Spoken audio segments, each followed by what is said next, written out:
Students, welcome to the accountancy class.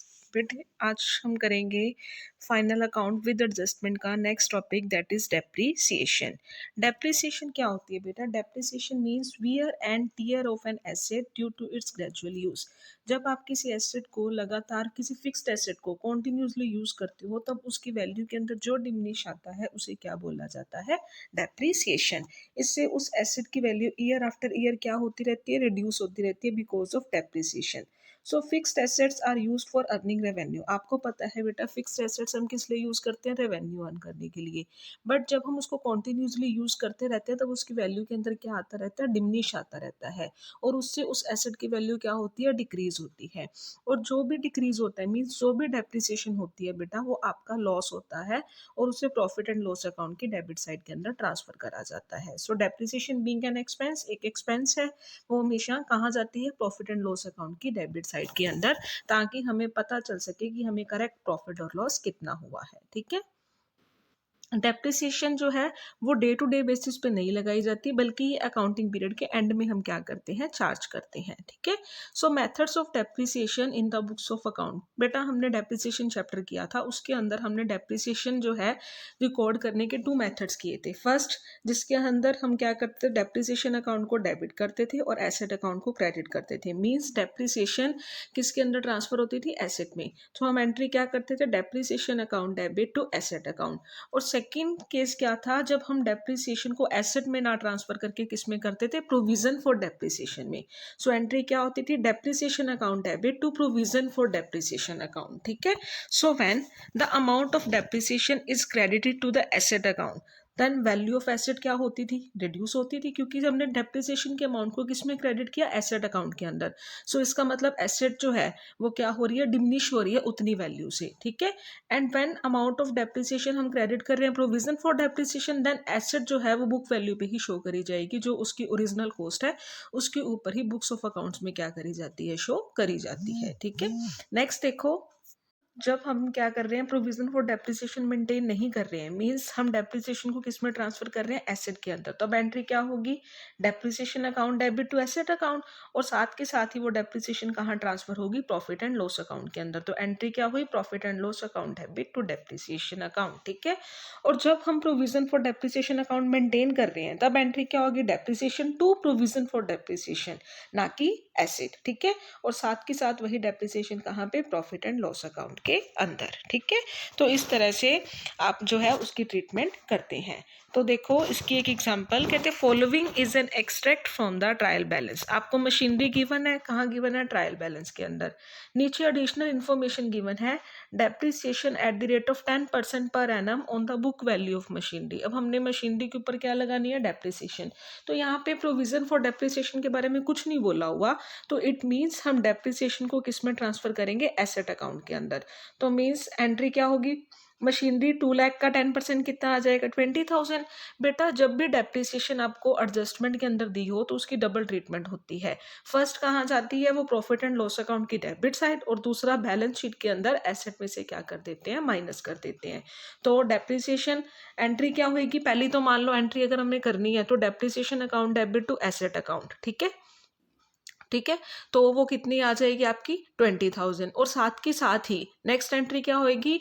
Profit and loss account debit to depreciation account. तो वो देखो profit and loss के account के अंदर क्या डाल दिया हमने? टू डेप्रिसिएशन ऑन मशीनरी, और साथ के साथ बैलेंस शीट के अंदर एसेट में से हमने क्या कर दिया? माइनस करके हम वहां पे कितना लिखेंगे? 1,80,000। तो इस तरह से डेप्रिसिएशन को क्या करा जाता है? शो करा जाता है। सो जब जब डेप्रिसिएशन आपको ट्रायल बैलेंस के बाहर गिवन होगी, एडजस्टमेंट के अंदर गिवन होगी, तो डबल ट्रीटमेंट होगी। First one is profit and loss account की डेबिट साइड, और दूसरा बैलेंस शीट की एसेट में से माइनस। ठीक है। नेक्स्ट नंबर पे ये तब होगी बेटा जब आपको प्रोविजन फॉर डेप्रिसिएशन का बैलेंस गिवन नहीं है। ठीक है। नेक्स्ट नंबर पे देखो, नेक्स्ट आपको गिवन है बैड डेट्स। अब बैड डेट्स की क्या ट्रीटमेंट होती है बेटा? बैड डेट्स क्या होते हैं? बैड डेट मीन्स जब हमने किसी से पैसे लेने होते हैं, डेटर से पैसे लेने होते हैं और वो पैसे हमें रिसीव नहीं होते, इट मीन्स वो अमाउंट हमारी क्या होगी? बैड डेट हो चुकी है, ठीक है। So following entries passed when a debt becomes bad. Bad debt की एंट्री हमने बेटा जर्नल में भी करी थी। क्या एंट्री होती है? Bad debt. आपका लॉस है तो लॉस क्या होता है? Debit. So bad debts account debit to debtors account. As an effect of this entry debtor account जो है वो क्लोज हो जाएगा and a new bad debt account open हो जाएगा। इसका मतलब हम डेटर्स में से जितने पैसे हमारे डूब गए हैं वो हम क्या कर देंगे? माइनस कर देंगे, और बैड डेट्स हमारे क्या हो जाएंगे? लॉस हो गया तो profit and loss account debit हो जाएगा। तो नेक्स्ट एंट्री क्या होएगी? Profit and loss account debit to bad debts account, ठीक है। तो बेटा जब भी आपको एडजस्टमेंट के अंदर बैड डेट्स गिवन हो तो उसकी भी डबल ट्रीटमेंट होती है। एक कहाँ जाएंगे? प्रॉफिट एंड लॉस अकाउंट की डेबिट साइड, और दूसरे डेटर्स में से क्या हो जाएंगे? माइनस हो जाएंगे, ठीक है। तो इस तरह से उसकी डबल ट्रीटमेंट जो है वो होगी। देखो, following is the extract from the trial balance. आपको सन्डे डेटर्स गिवन है, कहाँ पे गिवन है? ट्रायल बैलेंस के अंदर, और आपको ट्रायल बैलेंस के अंदर भी बैड डेट गिवन है। बेटा ट्रायल बैलेंस के अंदर जो बैड डेट गिवन होते हैं ना, ओल्ड बैड डेट होते हैं, और एडजस्टमेंट के अंदर जो बैड डेट गिवन होते हैं वो आपके न्यू बैड डेट होते हैं, ठीक है। तो जो न्यू बैड डेट है जो ट्रायल बैलेंस के बाहर गिवन है उसकी डबल ट्रीटमेंट होती है, ठीक है। एक तो प्रॉफिट एंड लॉस अकाउंट के अंदर ओल्ड बैड डेट में प्लस हो जाएंगे, दूसरा बैलेंस शीट के अंदर डेटर्स में से क्या हो जाएंगे? माइनस हो जाएंगे। तो सन्डे डेटर क्या है? आपकी एसेट है, कहाँ जाएंगे? Balance sheet. ये बैड डेट है, ये आपके ओल्ड बैड डेट है, कहाँ जाएंगे? प्रॉफिट एंड लॉस अकाउंट की debit side to bad debt. Write off ₹1000 as further bad debt. बेटा 1000 के आपके फर्दर बैड डेट हो चुके हैं, मीन्स न्यू बैड डेट।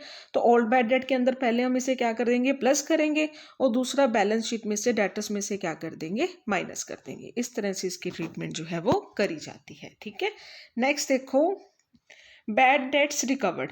बेटा अब कई बार क्या होता है, लास्ट ईयर आपके जो बैड डेट्स हुए होते हैं वो आपको इस ईयर के अंदर रिकवर हो जाते हैं, ठीक है। तो उस केस के अंदर हम उसे क्या कर देते हैं, फिर वो हमारी इनकम हो जाती है और उसे प्रॉफिट एंड लॉस अकाउंट की क्रेडिट साइड के अंदर क्या करा जाता है? ट्रांसफर करा जाता है, ठीक है।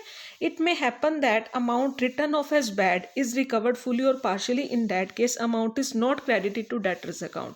अमाउंट फिर डेटर अकाउंट में नहीं जाती but is credited to bad debts recovered account because the amount recovered has been earlier return of as loss. पहले जो रिटर्न ऑफ हुई थी अब आपकी वो रिकवर हो चुकी है। सो अमाउंट जो भी रिकवर हुई है वो आपका गेन होता है और उसे प्रॉफिट एंड लॉस अकाउंट की क्रेडिट साइड के अंदर ट्रांसफर करा जाता है। सो जब भी आपको बैड डेट रिकवर होते हैं, पहली एंट्री हम क्या करते हैं? Cash account debit to bad debt recovered account, और दूसरी एंट्री हम क्या करते हैं? Bad debt recovered account debit to profit and loss account, क्योंकि वो हमारा क्या हो चुका है? गेन हो चुका है। सो जैसे Dilip proprietor of ultra sales had written off ₹20,000 receivable from Jatin as bad debt. पहले बैड डेट हो चुकी क्योंकि वो अनएबल था पे करने के लिए। In the current year Dilip से हमें 5,000 रिकवर हुए हैं तो एंट्री क्या होगी? Cash account debit to bad debt recovered account, और दूसरी एंट्री क्या हो जाएगी? Bad debt recovered account debit to profit and loss account. So profit and loss account के अंदर हमने क्या लिखा है? By bad debt recovered account, ठीक है। तो बैड डेट रिकवर्ड की बेटा ये वाली ट्रीटमेंट होती है। सो आज के लिए बेटे इतना ही, बाकी टॉपिक हम कल डिस्कस करेंगे। So thank you students, good bye.